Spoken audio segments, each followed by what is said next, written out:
o deputado Merlong, secretário de governo, está fazendo a defesa aqui do Elivaldo, dizendo que, na verdade, é a quaresma, né?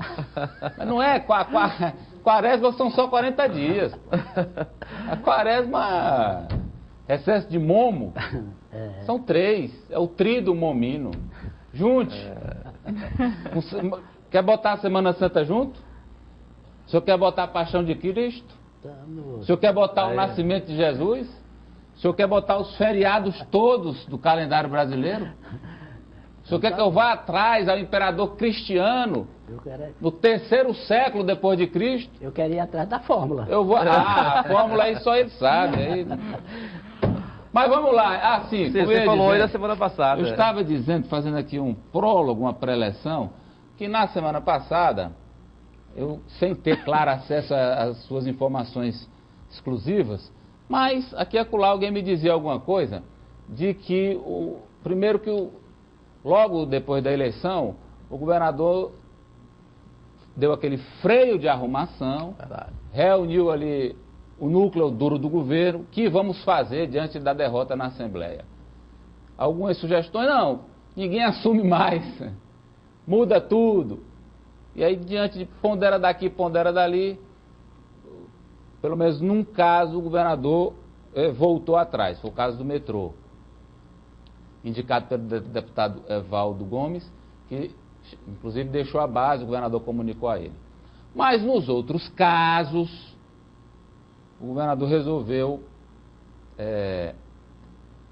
vamos usar uma palavra aqui, contemporizar. Entender que foi um momento diferente da eleição e que a partir de agora, base de apoio é outra coisa. E que ia manter as indicações feitas por ele ainda em dezembro do ano passado. Isso foi a informação que eu tive e essa informação se confirma? Confirmadíssima. Ele deixou claro essa informação hoje durante a solenidade de entrega de novas viaturas para o Corpo de Bombeiros em Teresina e em 2 importantes municípios do interior do estado. Em tempo real. Mesmo com a chuva, o governo começa a semana preocupado com o fogo e entrega ao Corpo de Bombeiros 3 viaturas equipadas para combate a incêndio em Teresina, Picos e Floriano. O governador Wellington Dias conheceu de perto os carros e ouviu explicações sobre o funcionamento das novas viaturas do Corpo de Bombeiros. Na solenidade no Palácio de Karnak, autoridades destacaram a importância do investimento. Nós acreditamos que é um passo importante para a nossa corporação termos viaturas novas para a melhor execução da nossa missão, que é proteger a sociedade piauiense. A cidade de Floriano ela é uma cidade ribeirinha, é uma cidade que já tem um aeroporto grande, é uma cidade que tem uma movimentação muito grande e que toda aquela região converge para a cidade de Floriano. Quando acontece um acidente mais grave, precisa da intervenção do Corpo de Bombeiros, então uma viatura como essa só tem mesmo que a gente agradecer pela conquista, porque vai beneficiar toda a região de Floriano. São cidades, polos, cidades que tenham já edificações de mais de um andar, cidades que estão próximas de áreas onde há risco, e a orientação dos bombeiros é da gente criar uma rede que a gente chama de bombeiros voluntários treinados nos 224 municípios para a situação de brigada de incêndio ou de enchente. O governador também lembrou prioridades do estado no setor de energia elétrica. Agora vamos passar para uma fase, foi isso que o ministro Eduardo Braga anunciou em nome da presidenta Dilma, para trocar transformador, trocar fiação velha, ou seja, garantir as condições de manutenção. É isso que atormenta a população, é isso que faz com que a carga, ao chegar na residência, ela está queimando equipamentos, ela falta por qualquer, trovão, como diz o povo, que dá. Então, esse passo precisa de um investimento maior. O ministro anunciou 380 milhões que vão ser investidos 2015, 2016 e 2017, mas já começa agora. O governador Wellington Dias também falou sobre posses de deputados federais e estaduais do primeiro escalão do governo do estado, mas só para a próxima semana. O que tranquiliza os deputados da base aliada é que todos os anunciados do início do ano estão confirmados em suas respectivas secretarias. Alguns secretários pediram, né, para que pudesse tratar disso agora, no começo de fevereiro, mas foram questões mais pessoais, tá certo? Eu diria que agora, a partir, não é, desta próxima semana, pelo que estou me passando, vários vão estar tomando posse. O importante é que nós temos pessoas competentes em todas as áreas que estão trabalhando. Queria saber aqui, Elivaldo, até do secretário de governo que está com a gente, o governador confirma, né, todas as nomeações. O metrô definiu, não? Boa tarde. Boa o tarde. novo nome ainda não. Ainda não tem um novo nome para o metropolitano. Já digamos assim, um diálogo muito avançado com o José Luiz, que é um funcionário do Banco do Brasil. Não, mas para a agência de fomento, né? Para a agência de fomento. Agência de fomento, o Não, metrô. estou falando do metrô. Você está falando do metrô. Com a saída do indicado de Evaldo Gomes. Obrigado pela correção, Elivaldo. Isso. Tem nome nada. De fato, não, o metrô ainda não. Continua lá com Está em stand-by. como interino lá. Stand-by. Agora, são duas situações. Tem os parlamentares federais e os estaduais. Serão momentos diferentes, secretário? As posses? Não, daqui para frente elas ocorrerão, não necessariamente no único dia. O deputado Fábio Abreu hoje já nos comunicou a sua disponibilidade a partir do dia 5 de março. Então nós faremos o decreto ali pelo dia 3, dia 4 de março. Enviaremos o decreto para ele em Brasília, para que ele possa dar entrada no seu pedido de afastamento, de licença, para vir exercer o mandato secretário de segurança. Deputada Rejane. A Rejane mais alguns dias depois, na semana seguinte. E os deputados estaduais. E os deputados estaduais. Vai ter posse coletiva dos estaduais? Não necessariamente. Pode até ser que o governador venha mudar de ideia, mas ele me comunicou que não faz questão de fazer solenidade de posse, não. Na medida em que, a partir do início de março, a gente vai procedendo às posses. O senhor é o segundo suplente. O senhor vai sentir o gostinho de ser deputado lá? É possível isso legalmente? Sim. Eu não posso renunciar. Tem que ir lá assinar, né? Não, isso equivale a renunciar. Na hora que o segundo deputado federal se afastar, seja a Rejane, seja o Fábio Abreu, eu tenho que me posicionar perante a Câmara. Eu não vou renunciar ao mandato de deputado, a condição de suplente de deputado federal. Então irei assumir. E em seguida cumprirei o rito determinado por lei, conforme o regimento da Câmara, para poder então me afastar e voltar às funções de secretário de governo. Então o senhor acha, por todo este mês de março, todas as nomeações equipe estará toda nos seus lugares. Inclusive com o metrô? Inclusive com o metrô. E a base lá na Assembleia, como ficará, deputado? Bom, nós saímos da eleição do deputado Fábio Novo com 14... Saímos da eleição estadual com 9 deputados eleitos, da eleição da mesa diretora com 14. O trabalho agora é no sentido de estabelecer um diálogo com aquela casa, no sentido de identificarmos mais alguns deputados que nos permitam ter maioria naquela casa. Mas o governo sabe quem votou contra?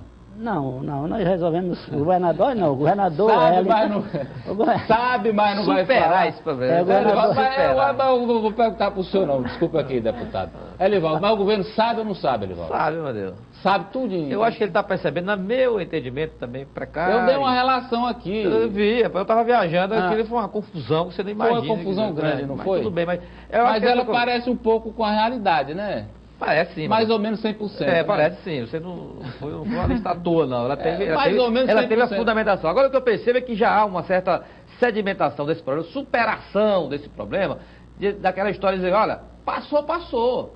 É daqui para frente. Que se for remover essa história, não acaba nunca. Na verdade, Elivaldo Amadeu, ali, a questão é delicada mesmo, do ponto de vista político até do ponto de vista ético. Não existe uma lista só.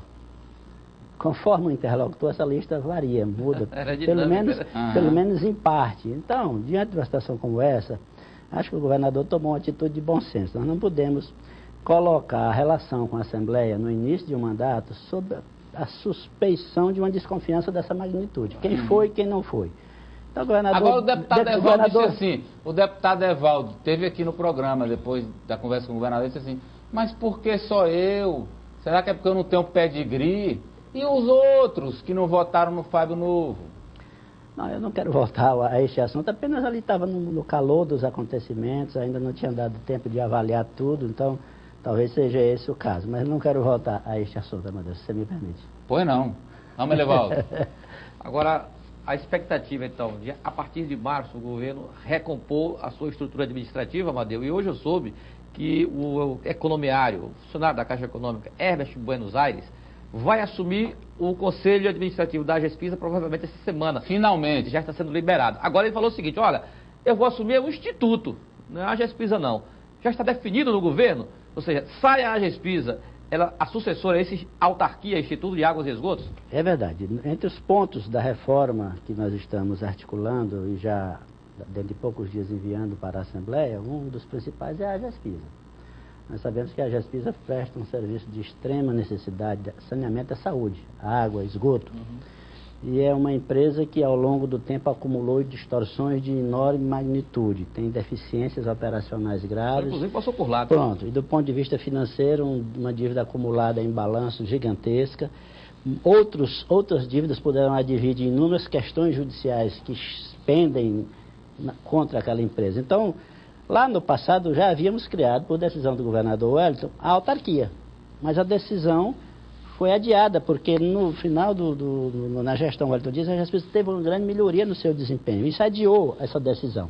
Mas agora não tem mais para onde correr. O Piauí não pode ficar de fora da corrida que está acontecendo no Brasil em matéria de expansão do saneamento básico, especialmente esgoto, onde há muito recurso no governo federal.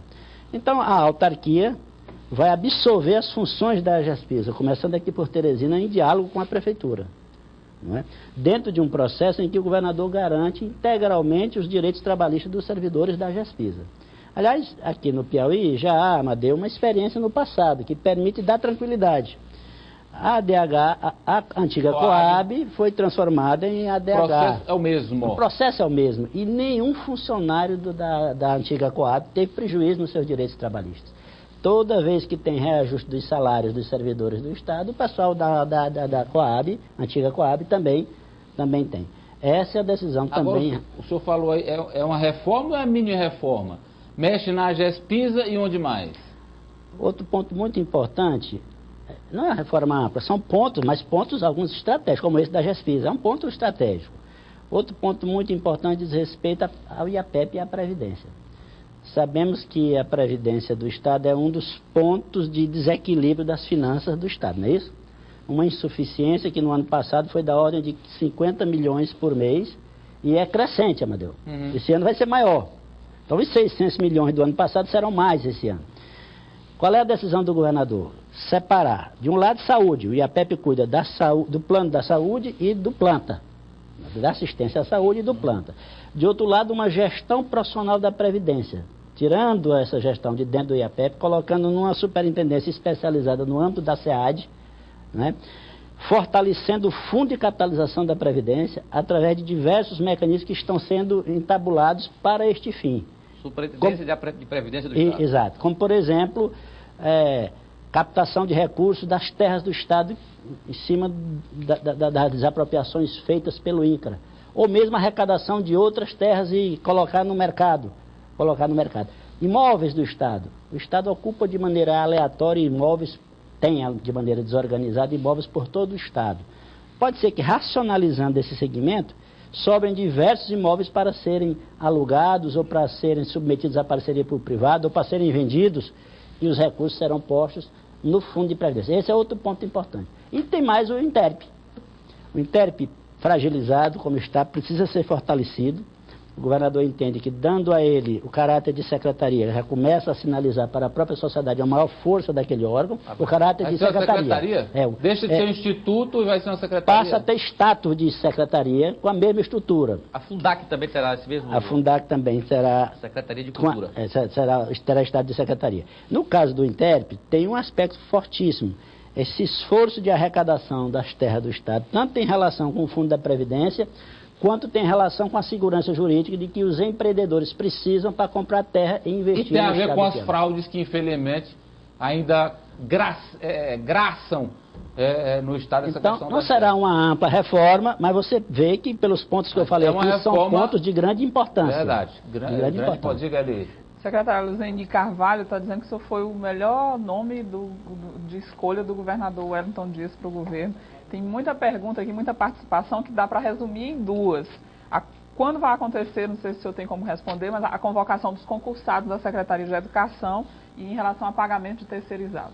Luzeni, obrigado pelo conceito positivo. Olha, após a publicação do relatório de gestão fiscal do primeiro quadrimestre, porque o Piauí saiu do cálculo do gasto com o pessoal recentemente, já na nossa gestão, já é um dos primeiros resultados positivos da nossa gestão, aquele entendimento que conquistamos junto ao Tribunal de Contas para deixar de considerar a transferência para o fundo de capitalização como gasto com o pessoal e passar a ser considerado capitalização do fundo.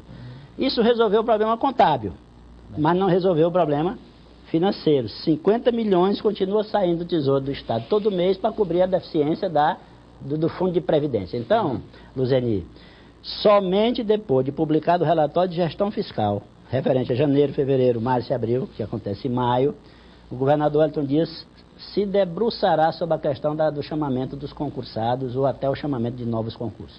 Obrigado, secretário, pela presença com a gente. Vamos acompanhar a Assembleia em Foco.